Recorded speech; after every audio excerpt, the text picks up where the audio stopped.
Thank you very much, Hester, and thank you to the other fellows of St Cat's, especially Caroline as well, for inviting me to come and give a talk today. It's a great pleasure to be back, not least to see this amazing building with its steel-reinforced door to stop us escaping if I get a bit dull. It's lovely to be here at St Catharine's on the occasion of this fairly round number of the 550th birthday. And in honour of that birthday this week, I want to look back to the period when the college was founded. As you'll all know, I'm sure better than I, Robert Woodlark, the Provost of Kings, had begun buying land as early as 1459, and securing a charter, the statutes and the chapel took till 1481, but the first fellows gathered on St Catharine's Day, 25th of November in 1473, later this week in effect.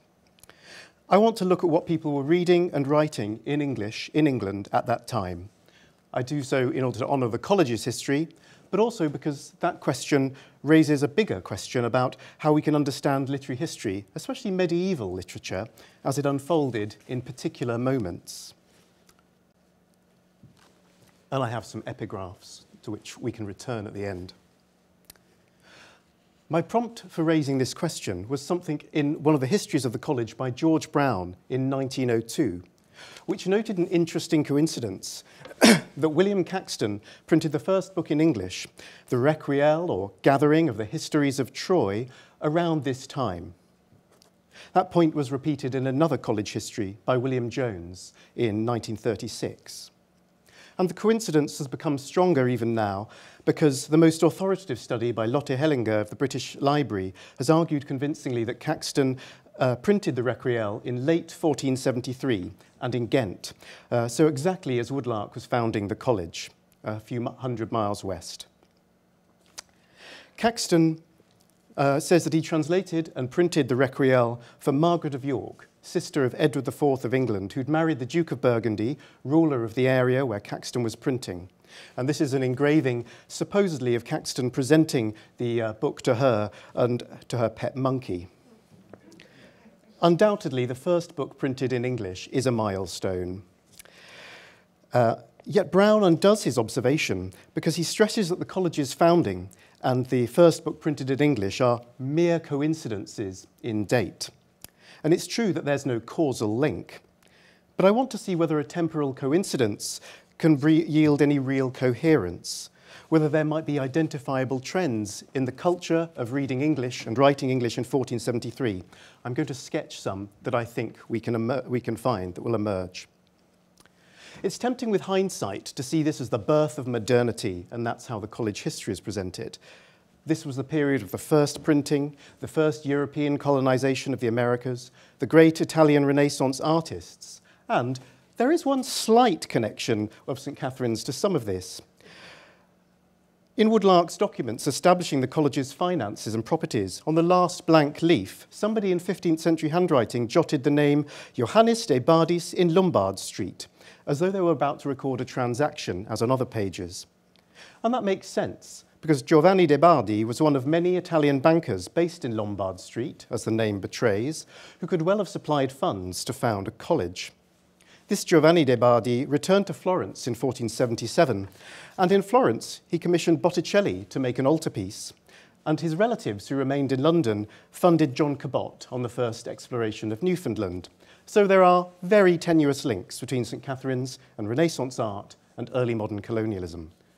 But that's really a digression from our story. I want today to focus on an unconnected coincidence of that first book printed in English and other writing of the time. Caxton's book definitely heralds a temporal change, as he says in his epilogue. When people copied books by hand, they produced them sequentially, one book after another. By contrast, he notes, his print run was all begun in one day and also finished in one day. What he notes is that printing created a sort of change in the experience of time, a kind of speeding up. Now, I mean no disrespect to the histories of the college, or indeed to the former master H.J. Chater, who wrote a classic From Script to Print in 1945. But I want to challenge how big a transformation that was. First, we could doubt whether Caxton's printing caused a big ripple in England yet in 1473, because he was at work in Belgium, he wouldn't print in England until 1476. And at this point in the talk, I'd like you to insert your own post-Brexit joke. Half of you can grumble that cursed Brussels takes claims credit for everything, and half of you can say that English culture was always cosmopolitan, so delete as appropriate. Second, though, English printing was, of course, rare still in 1473, just one edition in the language, and this second one in 1474, we think, in the same format and often bound with it in the copies which survive. Most English remained then and for decades in handwritten form, manuscripts. Caxton himself defines his book by what it is not written with pen as other books been. And he spends far more of his prologues and his epilogue to the Recueil complaining that translating and transcribing it by hand made mine hand weary and not steadfast, mine iron dimmed with overmuch looking on the white paper. And the copies of Caxton's edition also, like most early printed books, contain handwriting as well. People supplied the initials by hand, as they did still in manuscripts, in coloured pigments or pen and ink, and they annotated it by hand, for instance with copious summaries of the very complicated plot. Here they single out another epochal transition when all the pagan idols are destroyed at the moment of Christ's coming. And people also made handwritten copies of Caxton's later editions, and indeed of other Italian and German editions in England, including some in 1473 and 4. So we can downplay then how completely transformative Caxton's first book was as opposed to the later accumulation. So why focus on 1473? Are things which occur at the same time synchronically anything more than coincidence? I hope that my examples today will accumulate enough coincidence that they do reveal coherence. There are lots of studies of this these sort of monumental years in literary history. You might know books about 1599 or 1922. And among medieval studies, there's an enjoyable biography of Geoffrey Chaucer, which focuses on 1386 as what's called their turning point in the poet's life. But rather than present 1473 as a turning point, my model is instead this book by Hans Ulrich Gumbrecht about 1926, a year that he stresses was a random choice. I do wonder about that, but he says it has no specific relevance. And instead of imposing a narrative or interpreting, he merely describes umpteen literary works and cultural events in alphabetical order. Likewise, my aim in selecting 1473 would be random were it not for the college. And the model of choosing a year at random is useful because 1473 is, minus St Catharine's, a really boring year. Literary histories and chronologies tend to skip over it, as does even this one, which is actually superb as a book, Douglas Gray's, but he has nothing much to say, again, apart from St Catharine's was founded and Copernicus was born. A better year, and if only the college had been founded in this year, that would have been rather helpful, would be 1476, when Caxton moved his press to England and issued the Canterbury Tales.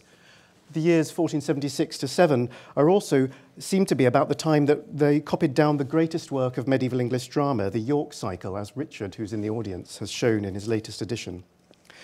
The 15th century was long written off in literary histories as dull, and 1473 must surely be the dullest bit. So the challenge is to see what you can find interesting about a year that's neither a turning point nor a high point beyond that first printing in Belgium. Of course, Gumbrecht, studying 1926, had a massive bibliography of books and newspapers which all declared their date of publication on the title page. Few manuscripts or literary works before print have dates, so my survey is going to have to be limited to those that do. This is, of necessity, a story not about all writing in 1473, but all writing which mentions 1473. Not a story of writing dated to a year, as much as a story of writing which referred to a date of a year. At the end, I'll consider what that overlooks, but I'll also suggest what it allows us to see. I have two caveats to offer before my survey, which will not be alphabetical. The first is that I'm going to cheat slightly by considering things a couple of years either side of 1473 as well. Measuring books in years is dictated by the convention of title pages in print and has little to do with manuscripts. And the people I'm studying have other systems of dating. Sorry, some slides skipped. They date They date things to the 12th year of the reign of Edward IV, from the 4th of March 72 to the 3rd of March 73, or from the 13th year of it, which follows. They often calculate the year of grace, the one we use, not from the 1st of January, but from Lady Day on the 25th of March. And they organise their records on annual cycles, often from a religious feast mid-year, such as the Nativity of the Virgin. And anyway, Caxton reports that he began translating the Recueil in 1469, and founding St Catharine's took a couple of decades all told, really. I shan't stray as far as that, but I will look either side of 1473 a little. Writing by hand took a little bit longer than instantaneous printing as Caxton imagines it. Now, in some ways, St Catharine's is a bad place to start a tour of writing in English, as 15th century universities primarily wrote and read scholarship in Latin, and Woodlark's statutes for St Cat's specified a focus on theology and philosophy. But we can start with an intriguing catalogue of the college's library.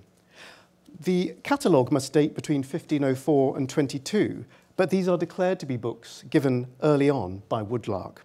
Almost all are in Latin, but even they echo some interests of writers and readers in English. In particular, the last two stalls of the library strayed beyond theology into secular, often classical or pseudo-classical philosophy and history. Some reflect an interest in humanism, the Studia Humanitatis, which was thriving in Woodlark's own college at King's next door. So Cat's had Plato and Aristotle in the new translations from Florence and Milan. It had Cicero and Petrarch. There was ancient history in the work of recent historians such as Guido della Colonne on ancient Troy, another work also circulating at King's, and Ranulph Higden on all aspects of antiquity, King Arthur, and frankly everything else in the Polychronicon. And we'll hear echoes of all these works in English in a minute. It also has one intriguing work in English, Boccasius in Anglicis de viris illustribus, cuius secundum folium, this said. This is Boccaccio, a humanist writer, but in an English verse translation by John Lydgate, a drivelling and boring monk of Bury St Edmunds, my hometown. Known as the Fall of Princes, it recounts the histories of illustrious men and women from the ancient Greek gods onwards who've fallen from glory due to their sins or to the whirling wheel of fortune. And like many inventories of the time, it gives us the first words of the second leaf to help identify the book, especially if it's had damage. Those words were "this said." From that, I could propose two candidates for that copy at St Cat's. This one, which has lost the second leaf, but from the number of lines per page would have begun "this said" at that point, we can suspect. And this one, which has lost the first leaf, but starts with the second now and starts with "this said," in a line which also mentions Boccaccio, or Bucas, as the source. And the variation in spelling of "said" is quite normal in copying English at this time. I favour this latter as slightly less lavish, and so perhaps more within a scholar's budget, but it's hard to be sure of that. I do note in it a few annotations on all the misogynist bits, and while that's a common theme in lots of annotations in copies of this poem, that would well have suited the celibate dons of the 1470s, perhaps.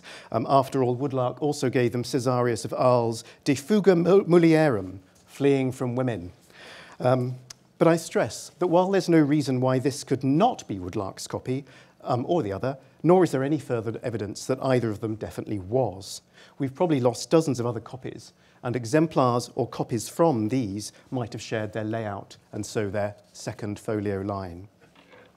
And in fact, Lydgate's poem was widely copied throughout this period in copies less easily datable. This one, for instance, has watermarks in the paper that otherwise appear in records between 1470 and 73, so could well have been made around that time. This leads to one warning about studying any dated year, which is that we need to think not only of what was composed, but what was copied and read. So why were people reading The Fall of Princes at St Cat's or elsewhere? First, like other things on Woodlark's book list, The Fall of Princes responds to the interest in antiquity that was reviving with humanism. It shares that with Caxton's Recueil of the Histories of Troye. The Fall of Princes includes the story of Troy, both in the early phases, which you probably don't usually think of, and in that famous final destruction. And so it in fact encompasses all of Caxton's book.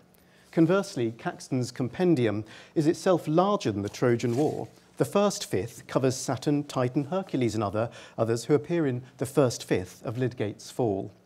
And Troy itself only appears in Caxton's book at this point, the Homeric War only after 2/3 is done. Moreover, both authors compare Lydgate's earlier Troy book of the 1410s. There it is. Caxton explains that he was going to leave out Book 3 on the destruction of Troy and that boring bit about the wooden horse, as Lydgate had already told it, but late, he says, in the Troy book. And Caxton says he is not worthy to bear his penner and inkhorn, and not fit to carry his pencil case. But the Duchess of Burgundy insisted on including the whole thing. Lydgate's and Caxton's versions are also adapted, Caxton's via French, from Guido della Colonne's Latin History of Troy, which was in the library at St Cat's. So this interest in compendious retellings of all classical history is a distinctive feature of the taste in 1473.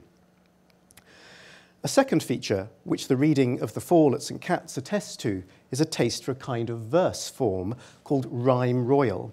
These are stanzas of 7 lines, which rhyme A, B, C, C. And you can see in one of the possible copies that could be woodlarks that the stanzas were laid out symmetrically on each column and page, and in fact most copies accentuate the verse form in this visual way. Caxton decides to translate Trojan history anew, he says, because Lydgate wrote in verse.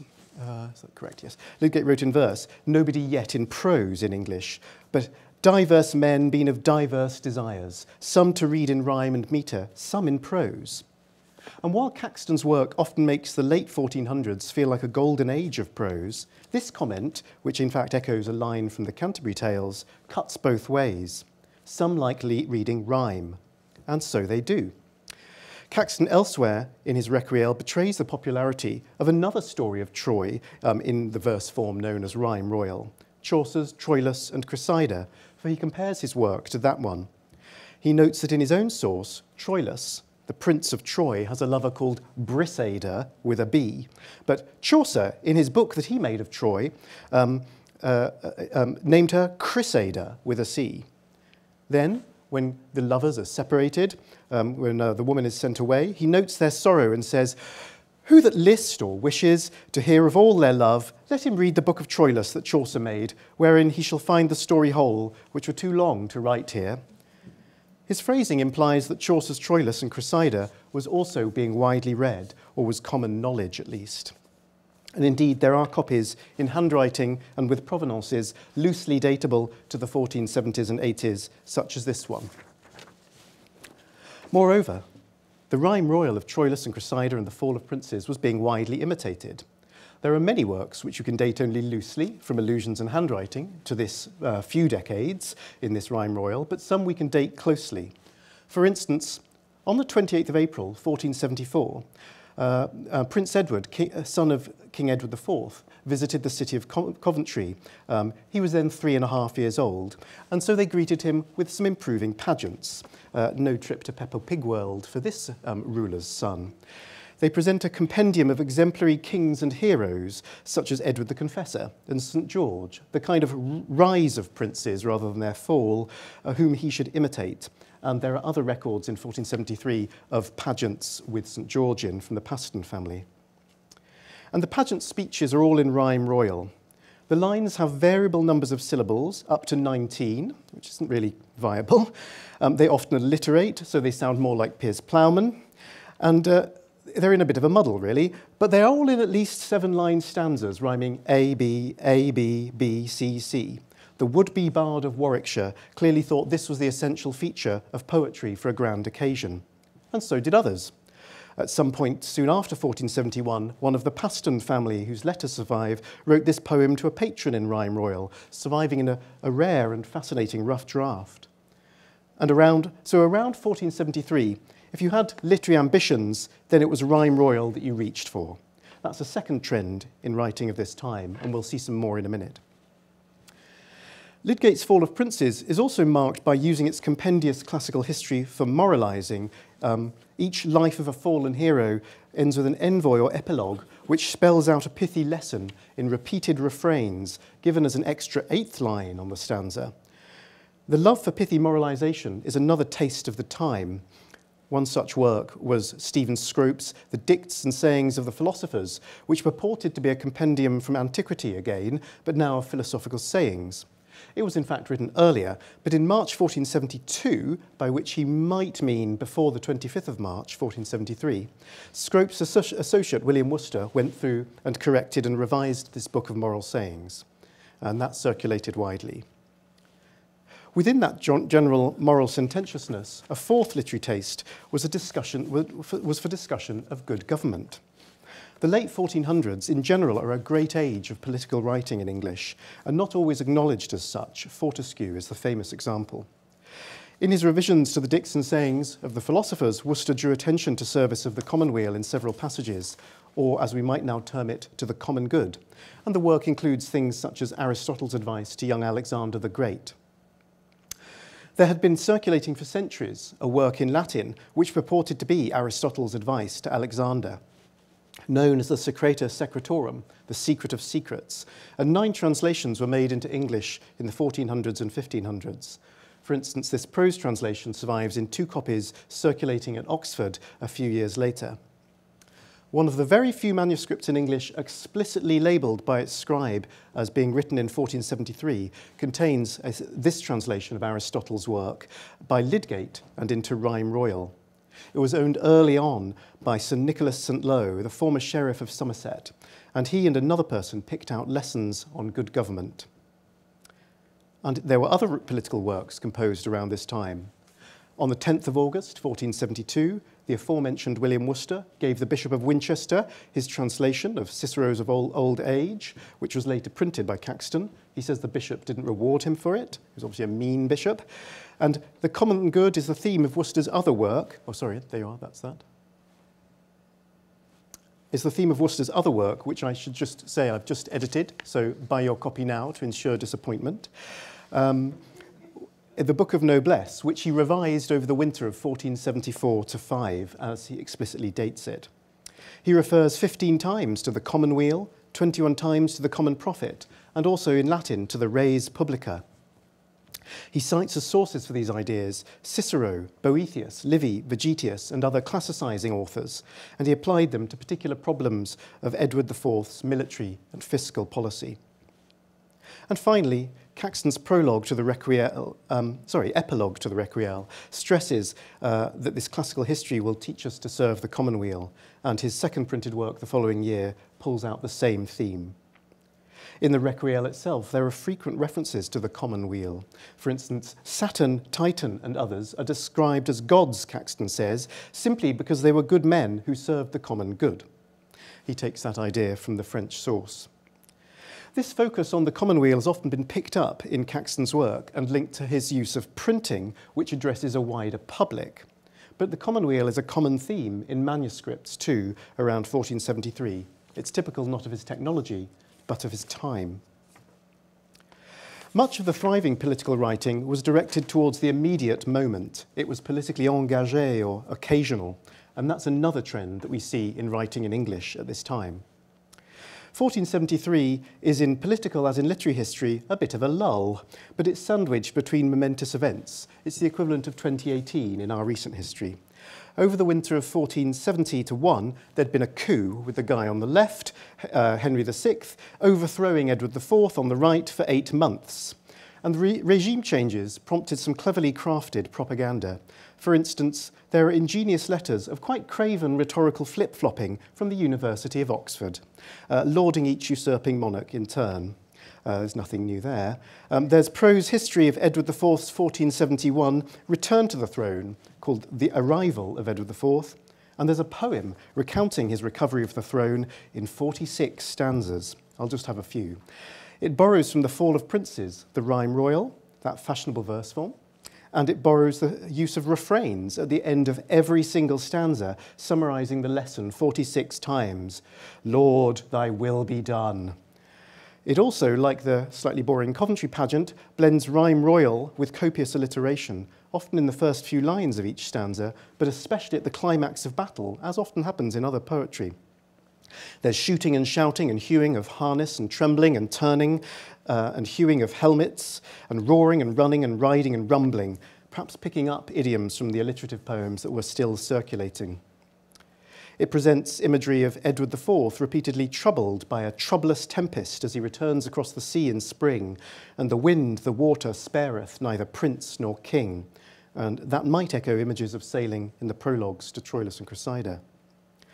The king, arriving back, goes to Edward the Confessor's shrine and later prays at the Battle of Barnet to Edward and to St George, those models for his son in the pageants of Coventry. The poet compares the king to Alexander and King Arthur, and compares his brother Richard, i.e. Richard III, less felicitously to Hector of Troy, who of course comes a cropper. I don't think he really knows what Hector does. There's a second short lyric on the same Battle of Barnet, Easter Sunday 1471, which converts these events into terms from Latin political thought. Now is Justicia in his own country, and describes the victory with liturgical echoes. So people were turning the current affairs into poetry and political thought. Some other political writing was even more instrumental, working to cajole, persuade, or command, rather than pursuing any kind of literary pretension. For instance, one holdout supporter of Henry VI, the Earl of Oxford, invaded the southwest in another failed coup in May 1473.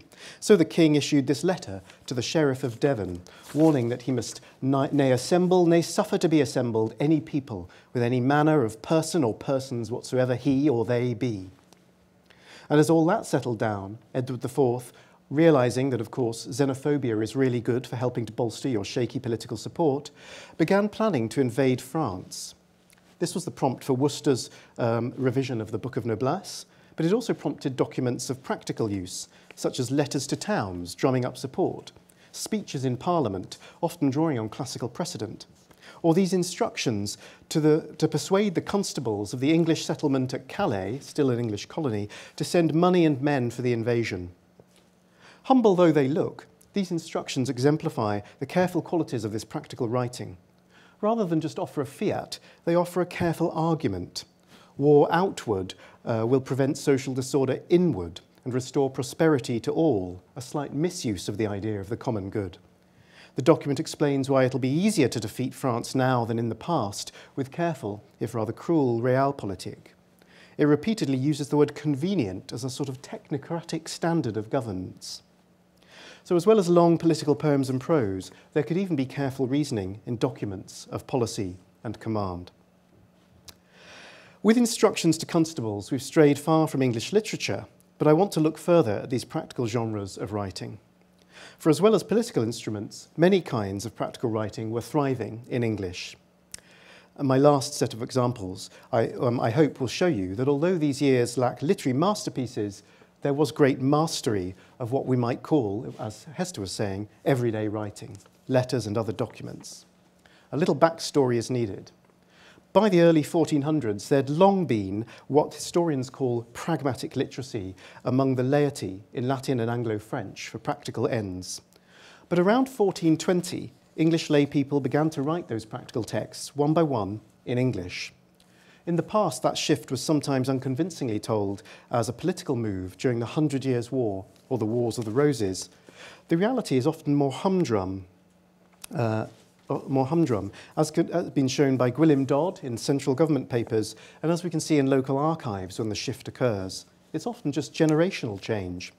For instance, in the records of the town of Dover, one Thomas Appledorfield was replaced as the common clerk of the town by Henry Atwood in 1470, and Atwood shifted inventories and expenses into English.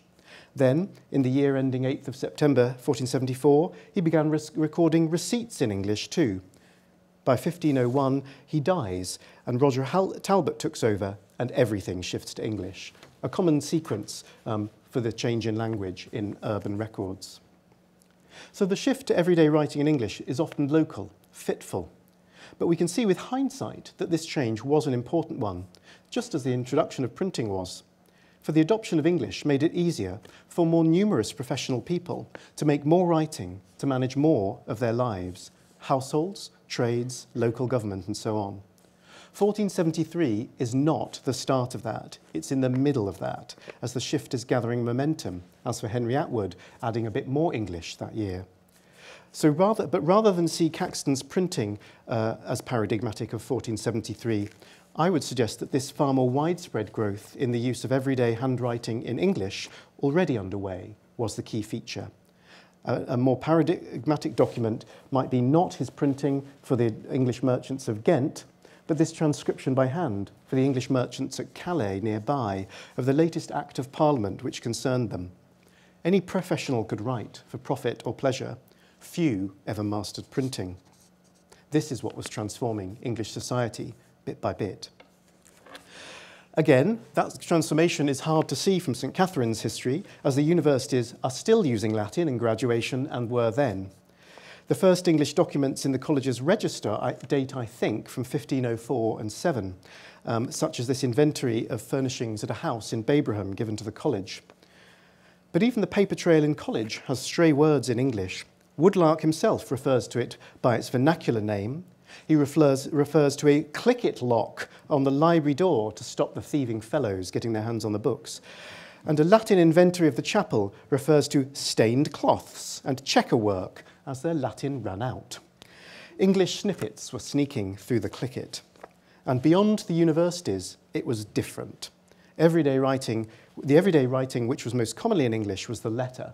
From the 1410s in some kinds of royal signet letters and the 1420s in private ones, English spread swiftly, except among the clergy, and by the 1470s, often even for them as well, as in this letter from Welbeck Priory to the Bishop of Ely. Letters are the most numerous English writings, if we count them, of the years around 1473. The surviving letters of a family called the Seeley family, wool traders in Calais, start from 1472. And over the years from 1471 to 5, to take a loose sample, there are 35 letters in English to and from a Stoner family of Oxfordshire, and about 80 to or from the Paston family of Norfolk, as well as other documents from those networks. Letters are also among the everyday writings which were most obviously crafted. People taught good letter writing in manuals known as artes dictaminis, and they gathered models in formularies, including some in English. They also took care in drafting and dictating them, visible in a few rough drafts which survive, like this from a bailiff of Bridport, Dorset, on the 9th of December 1473, with several lines crossed out and a whole section started afresh. Among the letters around 1473, there are some lines which we could easily compare to literature. I'll just give you a few for brevity. You can get witty contrasts, such as one Thomas Ramsay on his medical bills. I have been both at physic and surgery. I thank God of amendment. My purse thereby greatly appaired or impaired. There are proverbs and sententious sayings, such as, Sir, the world with us is hard and sharp, which might echo a poem, I think, because it's slightly rhythmical, and certainly now evokes Wordsworth, I suspect, for many people. There are learned quotations, such as one Thomas Gate, gathering pedigrees and land titles. For it is reasonable for a gentleman to know his pedigree and possibility. St. Paul forgot not to write to the Romans of what lineage he was descended, ad Romanos undecimo. And there's some fine writing in a set of letters by the lawyer Thomas Mull in 1472 to his distant relatives Thomas Stoner II and his son William, about Mull's efforts to persuade a young widow named Marjorie Blunt, to marry William. It didn't work. Amid the brass tacks of dowry and jointure, there are golden nuggets of courtly love. Mull reports to the father that young William has communed with Blunt after love's law, and the word law makes it sound like a literary convention. L-O-R-E, I should say. Then Mull's long description of Blunt's own emotions is filled with terms of courtly love, danger, countenance, and some terms which might loosely come from Chaucer's Troilus and Cressida. Seldom verbatim, but as a sort of general idiom picked up and put down casually. It is, after all, a poem about wooing a widow. True it is, love once perfected, though there hap some dangerous, which means sort of haughty or distant, some dangerous speech or countenance, yet is not the whole fire of love quenched. But when that the person that was most dangerous in speech or countenance by herself alone, whereas she may revolve at her liberty without controlling everything that longeth to love's dance, though the flame of the fire of love may not break out so that it may be seen, yet the heat of love in itself is never the less, but rather hotter in itself. Wherefore I say this for certain, I dare depose for her, that the sharp and unware changes from thought to thought, and eft remembrance of the troubly waves of love, hath so possed her or pushed her to and fro in her own mind, that she desireth as sore after relief, as far as she may for shame, as the man in water desireth to be relieved from drowning in the peril of the sea. This evokes Book 2 of Troilus in particular, but there are also specific echoes of his terms: a widow's liberty, quenching the fire or heat of love. Sorry, there they are. The word troubly, waves of love, being tossed about. That's the kind of rare word that I think sends you wondering about the Troilus echo.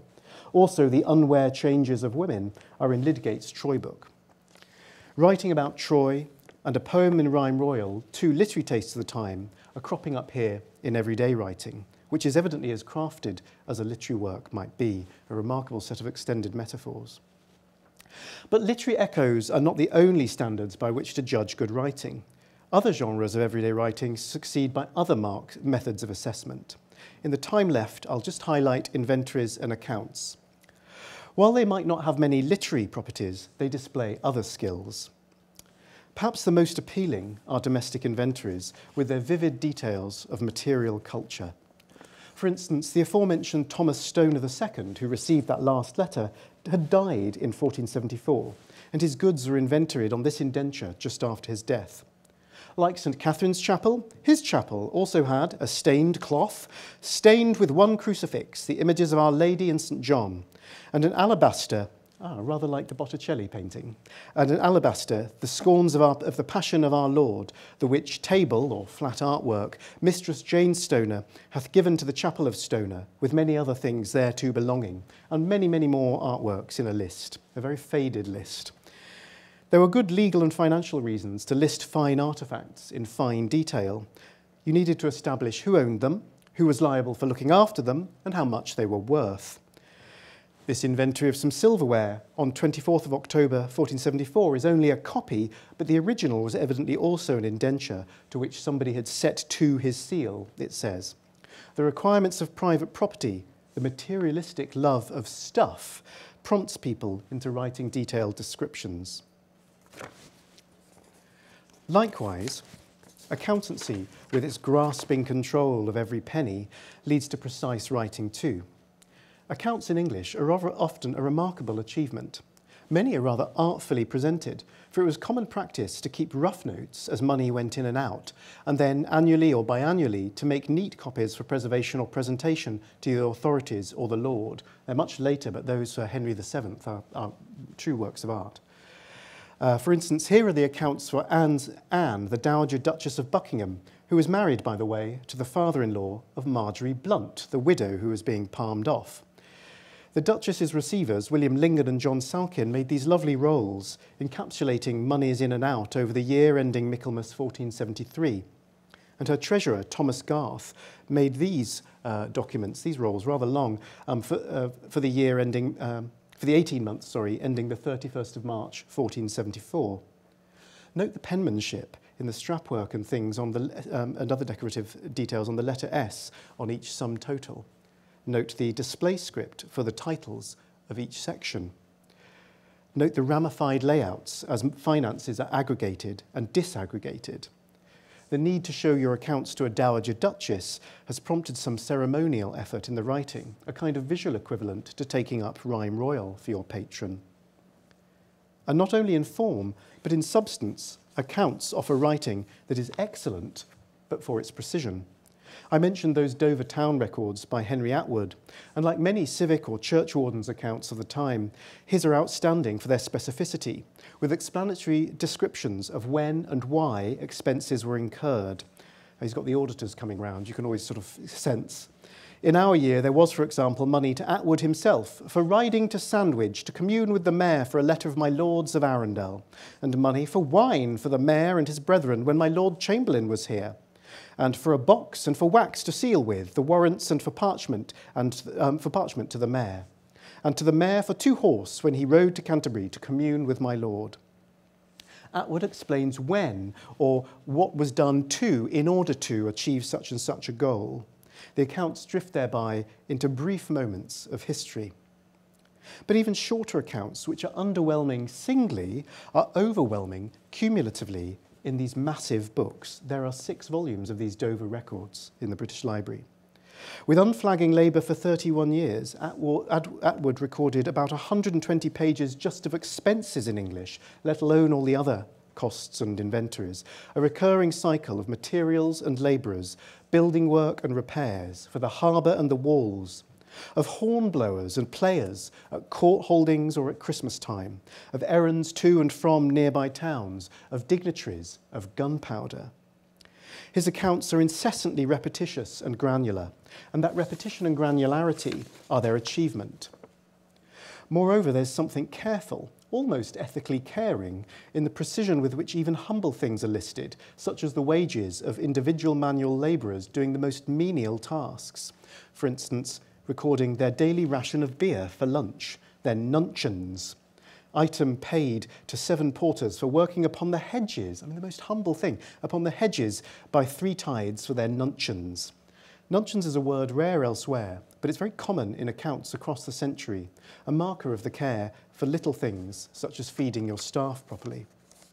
Similarly, the accounts of the Dowager Duchess list the Parkers who ran her hunting grounds, and the treasurer took care to get their names right. And you can see he wasn't sure of the name of the penultimate one, so he left a gap, hoping to get it right later. An index of how much effort it was to gather the names of these people from 7 counties. Also, at the foot of these rolls, you can see the tiny abbreviation for examinator. It's been checked, it's been examined, almost invisible at the foot. The least visually exciting, but perhaps the most intellectually exacting thing on the rolls. This isn't a literary achievement, but it is an achievement by dozens of people who write English around and dated to 1473. That recording of lives is prevalent in my final kind of everyday writing, epitaphs. All manner of people recorded the hatched, matched and dispatched of their families in calendars or calendars of liturgical and astronomical books, as on the screen.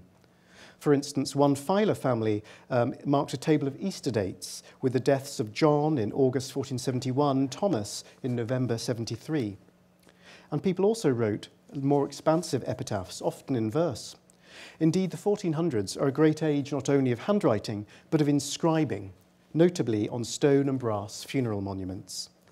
Now, given that one of the key figures in each story has died, there are always questions when the epitaphs were written, before or after the year of death, and so by whom. But here's an epitaph for a death over the winter of 1473-4, on the tomb of an Oxfordshire poet, Peter Idley, and his 2 wives, one after another, of course, and it has all the hallmarks of his handiwork. Ye that behold and see this deadly grave, we beseech for charity hastily to pray to the Lord of mercy our souls to have, that here be covered with clots of clay. Death, from whom nothing escape may, hath of Piers Idley and his 2 wives by his dreadful office seized their lives. And seized could, in the manuscript spelling, because I've updated all the spellings, could be ceased perhaps, or could be a play on the legal seisin or taking possession. The poem encapsulates a few features we've seen. First, it's in rhyme royal again. Idley had in fact composed a lengthy poem of moral advice for his son. Although I say composed, he in fact stole dozens of the stanzas verbatim from Lydgate's Fall of Princes. And so his work was largely in rhyme royal. His epitaph is also practical by his lights, in that it helps him to secure a better afterlife. But Idley's concern in his epitaph is not for 1473, but for the future, for the afterlife, and for whoever, including us, will behold and see his words and pray for him in years to come. It turns away from the everyday world to eternity. Ironically, Idley's monument has decayed, and all that remains is this one shield, now in a museum. We can only read his epitaph in a transcription made by an antiquary 2 centuries later. English writing of 1473 is not only for, or even sometimes from, 1473 in a physical sense.